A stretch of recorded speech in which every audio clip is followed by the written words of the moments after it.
Hello guys, and welcome to my channel and its first video.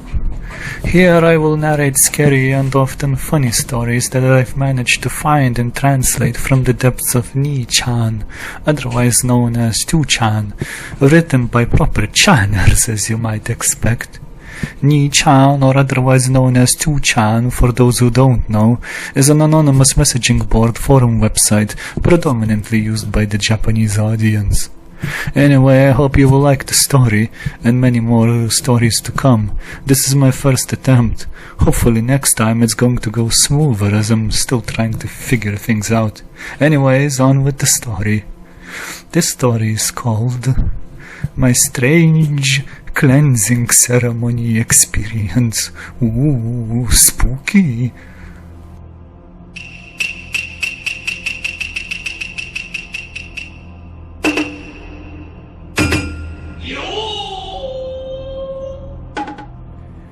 This is the story that happened to me and my friends a few years ago. We have since gone our separate ways and rarely speak with one another. Work in real life tends to often be getting in the way. I am what you would call a person who has a sixth sense. I can sometimes sense if a place is haunted or not. But while I did see strange things that I am unable to explain, I can fully claim that I have witnessed a full-on apparition. Not yet, anyway. Because of my sixth sense, or more rather, family relations and nepotism, I was working part-time in the local shrine at the time. I have shifted my career path since. Anyway, with that said, here's my story. This whole thing took place in the city of Aomori in Hokkaido, the land of the gloomy and cold, yet possessing a rugged beauty of nature. During one such gloomy autumn afternoon, it was the call of one of my friends that would take me into the heart of something really scary. The voice on the other end of the line belonged to my longtime friend Kazuya-kun, and the urgency in his tone sent shivers down my spine. "Hey, you busy now?" he asked. I hesitated for a moment, glancing at the pile of unfinished work at my desk. For some reason, working at Shrine involved filing a lot of forms and papers, bills and requests and so on. We Japanese do indeed love filing endless amounts of paper forms. But there was something in his voice that told me this couldn't wait. "Never too busy to help you, Kazuya-kun. What's going on?" I asked. He took a deep breath, and I could sense his unease even through the phone. "Remember that old abandoned house on the outskirts of town? The one we visited a couple of years ago? Harukun's house." I did remember it. Harukun, a member of a local band, needed a place to stay and practice with his bandmates without disturbing the neighbors. The price seemed right, and Harukun ignored the dilapidated state of the property and bought the place. He had invited us to a housewarming party earlier, and while the place did seem a bit off to me, Harukun seemed satisfied with his new home. "Yeah, what about it?" I replied, my curiosity piqued.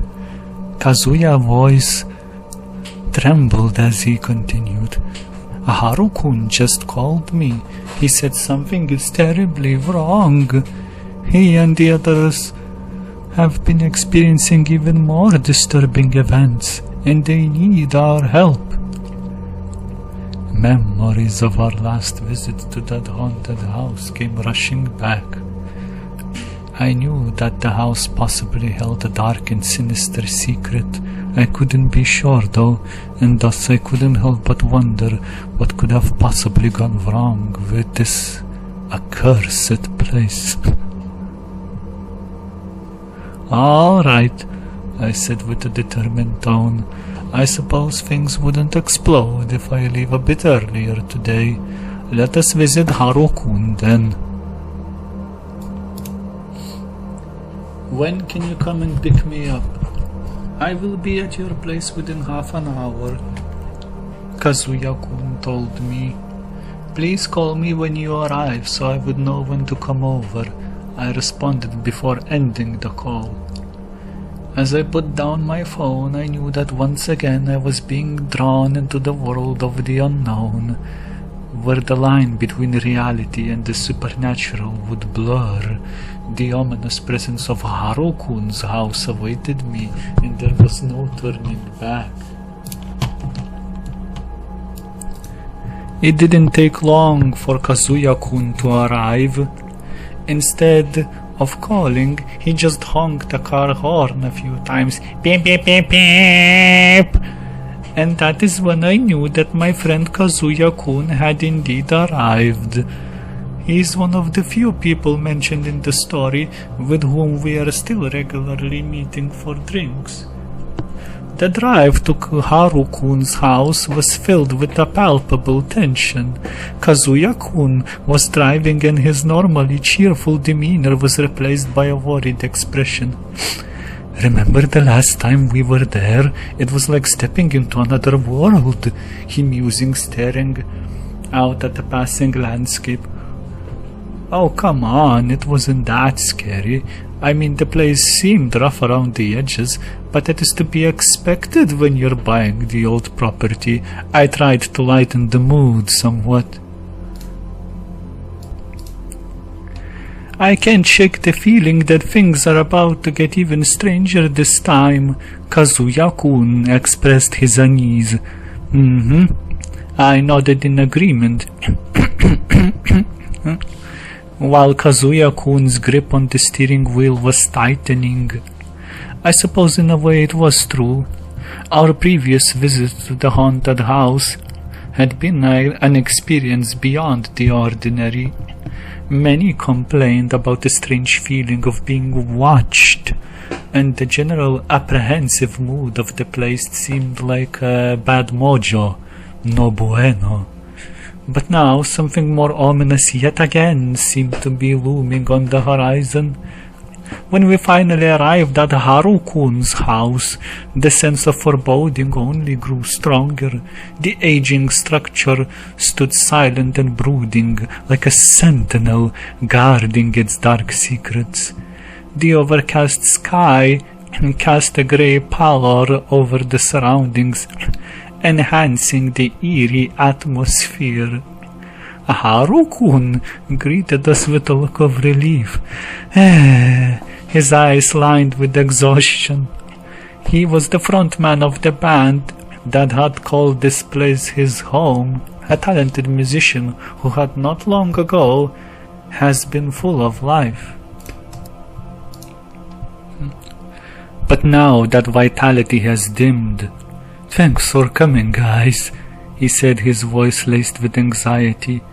It's been getting worse, much worse. We entered the house, our footsteps echoing in the dimly lit hallway. As we settled into the living room, Haru-kun recounted the recent events that had taken place since our last visit. His bandmates Kaito-kun and Arata-kun sat nearby, their faces etched with concern. Kaito-kun was mildly open to the possibility of the supernatural, while Arata-kun completely dismissed it. Both, however, agreed that some strange things took place inside these walls. The nightmares have returned, Haru-kun began. Only this time they're more vivid, more terrifying, and it's not just me. Other bandmates who stayed the night here lately been having nightmares too. Kaito-kun and Arata-kun now nodded, looked at each other. It's like we're trapped in a never-ending loop of dread, Kaito-kun chimed in. And the sleep paralysis, it's back. I haven't had that in over a decade. How can this be? How can this be possible? The world will be ending at this rate. Kaito-kun lamented. It feels like whatever is residing in this place is trying to drag me into something. Arata-kun then interjected. Yesterday me and Kaito-kun heard footsteps in the dead of night. Ooh, like someone's running around on the second floor. But every time we check, there's no one there. Kazuya-kun and I exchanged knowing glances. You sure have messed up, Haru-kun, Kazuya said. Indeed, I added. When I first visited this place, I just thought it looked off because it's an old house. There may be more to this house than it seems, I pondered loudly. For me, it seemed that the malevolent presence in the house had grown stronger over time, thirsting for their fear and torment. What about the old well? I inquired, recalling the strange events we have witnessed there during our last visit. Haru-kun nodded, his eyes heavy with apprehension. The well is still there, but it's as if something dark has taken root in it. We dare not approach it. There is an unshakable sense of dread around that area. As they shared their experiences, I couldn't help but feel a sense of unease creeping over me. I sure am glad that I don't live here, I blurted out with a nervous giggle. Kaito-kun lightly knocked me on the shoulder in response. It seems like my early suspicions were correct. The malevolent forces that lingered in this house were indeed unlike any I had encountered before, and the task of ridding the place of their presence seemed daunting. Again, I wish to remind, I was no priest. I only worked at the shrine belonging to my relatives. Sure, I performed some ceremonies, and I know how to perform a cleansing ritual or two, and I am aware of how to chant some sutras, but that's where my expertise pretty much ends. I never did an exorcism, and thus I was unsure of my abilities if I had to perform one. But we had come here for a reason, to help Haru-kun and his bandmates Kaito-kun and Arata-kun to break free from the relentless grip of the supernatural. The battles against the unknown were far from over, and as the sun dipped below the horizon, casting long shadows through the windows, we knew that the night would bring with it even more chilling horrors. Haru-kun's haunted house, which had already been a stage of numerous bizarre events, now seemed to be a new battleground where the dark forces were gaining the upper hand. We've made a deal, Haru-kun said, desperation evident in his voice. If things don't improve soon and start really getting out of hand, we're temporarily breaking up the band and moving out of here. Haru-kun proclaimed. This place is weird and it's taking its toll on us. We can't even practice without constantly feeling stressed out about something, Arata-kun added. The gravity of the situation was evident indeed. The band had once been on the cusp of success, but now, under the shadow of the sinister presence within the house, their dreams were disintegrating. Kazuya-kun, who had always been very sensitive to these supernatural occurrences, even more than me, leaned forward. We'll do our best to help you guys to get out of here safely, and maybe, just maybe, we can put an end to whatever is plaguing this place. Now? I asked hesitantly. Oh, of course, Kazuya said with a smile. Our friends need help.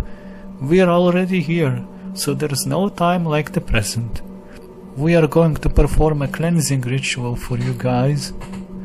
I'm not sure if a cleansing ritual is going to be enough if this place is legitimately haunted, I said. The overall mood of this place looks much worse than when we first visited. Not to mention I don't have the required materials with me, I responded. But looking at the desperate and sad faces of my friends, I knew I couldn't disappoint them now. I'd like to think I had more decency than that, even though, at the same time, I wasn't sure if I am up to the challenge. Fine, but you'll have to drive me to the nearby combini. I looked at Kazuya, whose smile widened, hearing me agreeing with this. We're going to need some candles, salt, sake, and other things. We wasted no time, and me together with Kazuya-kun got up and left to the nearby combini to gather our materials. I also bought a double pack of Snickers. Is this going to be the offering to the malevolent spirits? Kazuya asked. No, but I'm feeling hungry, and you did see the commercials. Kazuya started laughing, and I started laughing too. The mood seemed lighter as we returned to Harukun's place. After returning with the prerequisited items, and me having been invigorated after eating 2 king-size Snickers, I felt ready to take on whatever is plaguing this godforsaken property. Immediately then we began formulating a plan. Our first step was to investigate the most troublesome location in this place. Harukun led us upstairs to the room that seemed to be the current epicenter of their nightmares. It was a spacious tatami room, its traditional decor clashing with the horrifying events that had clearly taken place there sometime in the past. The pale, faded light filtered in through the shoji screens, casting eerie patterns on the tatami mats. We've all had the same recurring nightmare, Harukun said, his eyes fixated on this room. A young girl, dressed in red kimono, keeps asking us to play with her, and there's a sense that her mother will appear soon and unleash her wrath. The room seemed suffused with an otherworldly aura, and it wasn't long before we all felt an unsettling presence. Harukun's bandmates confirmed it too. It's like this room is tainted, Kaito-kun muttered, his face growing pale. With having no time to waste, Kazuya-kun and I began conducting a spiritual cleansing, reciting ancient chants and prayers to dispel the malevolent energy. I poured the salt into all the corners of the room. I then rang the bell that we just bought in combini in my left hand. Drop a pinch of salt over your right shoulder, I instructed others. Drink sake. Repeat that for 3 times. Arata-kun was playing the role of the bartender and poured a cup of cheap sake for everyone. And now please chant together with me. Kono yakara aku no seirei vototo no e purozento no yona akarui rei yoku de michibiki kami no mamorimasu yoni negateimasu.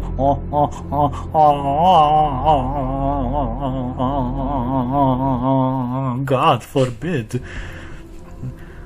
Kazuya-kun was very excited with the proceedings. He was good. I remember thinking, maybe even better than me at this whole spirit thing. And he was just a taxi driver. The room remained silent for a moment, but then the atmosphere somewhat shifted. We could feel the presence growing stronger, as if it resisted our efforts. It's trying to hold on, Kazuya said, beads of sweat forming on his forehead from all this chanting. But we won't let it, Kazuya-kun said, downing another cup of cheap sake. With renewed determination we continued the cleansing, pouring all our energy into throwing salt and drinking sake while near constantly chanting the aforementioned sutra. I remember Arata-kun suggested that maybe hot sake would work better, because death and spirits are associated with the cold, and thus warmth would conduce a more unwelcome environment to them. And thus we paused for a moment as we went down to the kitchen to heat up some sake. As we continued our exorcism, slowly but surely the progress started to show. Or maybe it was simply the fact that cheap sake has gotten us more and more drunk. Either way, I remember feeling more and more confident in my cleansing abilities as the night progressed. Oh, I was good. I was very, very good at this. I remember thinking this to myself, downing God knows how many cups of hot sake, not to mention more than a few cold ones I've had before.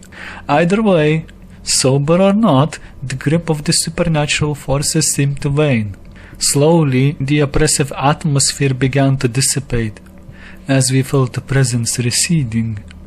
Also, I seem to remember that the floor suddenly started moving occasionally. It's like I started to struggle to keep my balance at times. I have no explanation for it. It must be the spirits. Also, I started to feel rather queasy. It was at this time that all of us deemed that this particular room to be sufficiently cleansed. Although to properly clean it, a good broom would have been required, and a scoop, since all the corners on the floor was white and crunchy with the salt. As the room returned to its former calm, Haru-kun, Kaito, and Arata-kun exchanged amazed glances. It's different. The room feels lighter, Kazuya nodded. I'm sure it does. I said, struggling to contain my laughter. Maybe it's because we just downed almost a liter of sake each. Maybe more. I don't know about you guys, but this place sure looks sufficiently cleansed for me right now, I said, and it better be because I'm hammered. I'm staying here until the morning. This is just the beginning, Kazuya-kun said, waving the bottle of hot sake. We'll cleanse this entire house, and with each room we'll weaken the grip of the malevolent forces. Well, you'll have to do it without me. Everything is spinning, I said, stumbling onto the nearby couch and quickly passing out. Haunted or not, I had the best sleep ever that day. I was completely out, like a log. Maybe because I didn't eat much before the cleansing ceremony, the sake hit me more than I was prepared. Of course, later I would wake up with a nuclear headache, but that's a different story. Either way, my friends seemed to be eager to press on. Arata-kun, together with Kaito-kun, both staggered to the nearby combini to get more drinks. I mean cleansing materials, to continue their exorcism. At least that's what I was told. After returning with sufficient amount of bottles and probably snacks within their grocery bag, this band of merry men ventured further into the house, one room at a time, performing their debauchery, I mean the cleansing ceremony, as per my instructions. Ring the bell while chanting the ghost reading sutra, dropped salt onto the floor and in the corners of the room, ring the cheap bell bought from kombini, drink sake, pour salt over your right shoulder, and drink more sake with a feverish frenzy, telling the evil powers to get out. Confronting the eerie occurrences and driving out the lingering spirits was no small feat, as my friends learned firsthand. It was a grueling process to perform the cleansing ritual for the entire house, but there was a sense of progress and hope, which strangely seemed to increase more and more with every new bottle of sake being opened. However, the most challenging task still lay ahead. The well, situated in the outside yard near the front of the house, was deemed to be the new epicenter of the dark energy looming ominously in the garden. It had been a source of immense dread for a while now, and everyone knew that facing it would be the most daunting part of our mission. With nightfall being fully in effect, my friends have decided to save the best for last. I was out cold at the time, remember? I am referring to you what they told me. The well outside stood as the embodiment of the curse that had plagued this house for centuries, and confronting it would be a test to our resolve. As we continued our efforts to cleanse the house, we couldn't shake the feeling that the true horrors lay in wait for us beneath the earth, within the depths of this ancient well. The night had cast its shroud over the landscape, creating an eerie atmosphere as my friends gathered in the dimly lit kitchen of the Harukun's house. Their confidence was now at an all-time high, and it was place. And it was time. Time for my friends to prepare ourselves for the ultimate confrontation. The cursed well outside the house. Harukun had fetched some ancient scrolls, which I had no idea where he got them from. I have never seen them, not before nor after, but Harukun, and strangely Aratakun as well, insisted on seeing these scrolls, even though the next day they were nowhere to be seen, but both insisted that within these yellow paper parchments was a more detailed incantation to be chanted, meant exactly to purify the well. Everyone staggered outside and gathered around the well, the dim candlelight flickering, as Harukun began to read the new incantations. As Harukun read the ancient scrolls one after another, it was as if the entire area of the house responded to the invocation. Both walls and the ground seemed to move and suddenly have a mind of its own. The air grew dense with anticipation. The temperature grew colder and their breath fogged in the air. Kazuya-kun and Arata-kun had their hands tightly intertwined in order to keep balance, and the connection between them serving as the anchor in this realm of supernatural. While continuing the cleansing ritual as per scroll instructions, they found it started to become increasingly difficult to stand on their feet. The evil ghosts must be trying to invade their bodies. The wind seemed to be picking up too.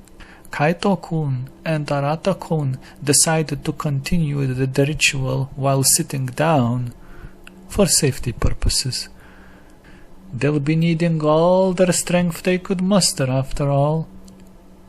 Once the incantations were complete, Harukun produced a small vial containing the consecrated water, hot sake with color most likely. The liquid shimmered with a divine glow, and its purity was unmistakable. It was brown-color liquid inside a cola bottle, yet it also produced an unmistakable smell of sake. The ritual called for my friends to pour this holy water into the well to cleanse it, which they did while loudly chanting the sutras. Then they paused for a moment. The night had become ominously quiet, as if the world itself held its breath. However, the neighbors must have felt differently about this issue as the lights started turning on in the nearby houses. The well stood silent in the moonlight, and its presence was even more unsettling in the darkness. Harukun, his hand steady, began to pour the consecrated water into the well. As the liquid met the deep water inside the well, the atmosphere immediately shifted, and the world seemed to ripple. Everyone heard faint whispers coming from the deep inside the well, a chorus of voices pleading for relief. At one point it gotten so bad that spirits seemed to call from all directions, and even threatened my friends with the police. How awful! Can you imagine a supernatural ghost threatening with legal action? It could only mean one thing. The cleansing ritual has worked. The consecrated water being poured into the well has worked its intended purpose, and right now the supernatural element was well and truly active. If you don't shut the hell up, I'll call the police. Goddamn delinquent. An empty bottle flew out of nowhere and landed near the group. They were the only ones outside. So who threw the bottle? Continue on, shouted Haru-kun, who was not deterred. He started shouting even louder and pouring the consecrated water not just in the well, but splashing it around the yard, on his friends, and on the pavement around the house as well. In case the evil spirits wanted to return, Haru-kun wanted to make sure the entire property is surrounded by a protective circle. After finishing all the bottles he had with the holy water on him, he threw the bottles outside on the street too for greater measure. Despite the ominous sounds of sirens in the distance, the purification was deemed success. And the well, which had been a nexus of the darkness for centuries, seemed to have accepted the cleansing waters. The ritual was taxing, but as the four friends watched the holy water overflow and the water's dark aura fade, a collective sense of relief washed over them. The cursed well was finally losing its hold on this place. Having completed the task they set out for themselves, this band of merry men turned back to go inside, throwing out the remaining bottles on the street and shouting profanities towards the evil spirits, threats and oaths of vengeance, shall they decide to ever show up at their house uninvited again. Afterwards, my friends continued to gather in the kitchen, where they were finishing the remaining sake and the snacks. A loud knocking was suddenly heard as everyone turned quiet. "It's the evil spirits," the guys whispered amongst themselves. This is the punishment from the gods," Haru-kun insisted. "Shh, don't move, and don't open the door, otherwise the ritual will be all for naught." After some time, much sooner than everyone had expected, the knocks stopped, and after that the night was silent. Everyone was exhausted, both physically and spiritually drained, but the house felt lighter. The malevolent forces that had tormented Haru-kun and his band seemed to have retreated, leaving an aura of peace. "Thank you," Haru-kun said to Kazuya, tears in his eyes. "I can't express how grateful we are. You guys saved our lives and our sanity." Kazuya-kun nodded with a knowing look while pouring himself another glass. "For the road," he said. After downing the glass, he went to the nearby bed and turned in for the night. Looking back, my friends may have been too diligent in cleansing ceremony because, well, first of all, I woke up with a pounding headache. And when I first groggily opened my eyes the next day, the stench surrounding me was something else, let me tell you. It was predominantly sake, but mixed with some acidic stench of something I can't exactly put my finger on it. But also other pungent smells which I didn't remember being present earlier. Dried fish, fast food, like pizza or even butter chicken? Wait, were they going all Chinese while I was sleeping? It was hard to understand the variation of bouquet of stench that gathered in my nostrils when I first woke up.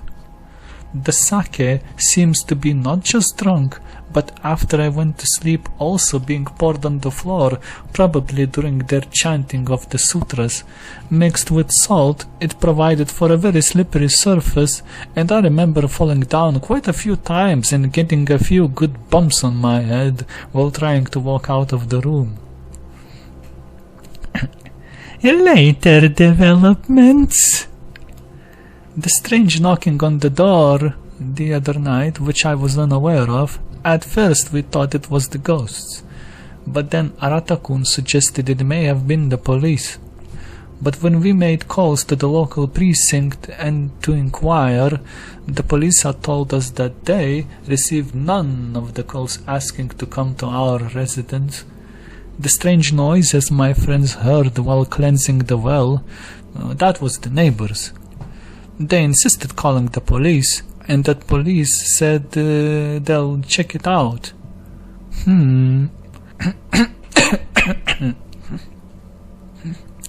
Also, Haru-kun received quite a roasting from the neighbors for his late-night antics. I have left him to argue and explain the mess outside to the others, and just casually walked past and sat in car and drive off with Kazuya-kun. The neighbors were very displeased and tried giving me a piece of their mind, but I have completely dismissed them. Also, according to the neighbors, the police did came. Yet the police themselves said they received none of the complaints. Which leaves us with a question. Who was knocking at our door in the middle of the night? I can't imagine it was anyone alive, considering what my friends told me. Anyway, after the Japanese economic bubble exploded, my friends could no longer afford the musician's lifestyle. They all went to work at the local companies or izakayas. One of them landed a job at a VCR store. Also, the house has been demolished since. Right now it's just a parking lot. It has been many years, yet I still can't make up my mind. Was this house truly haunted or not?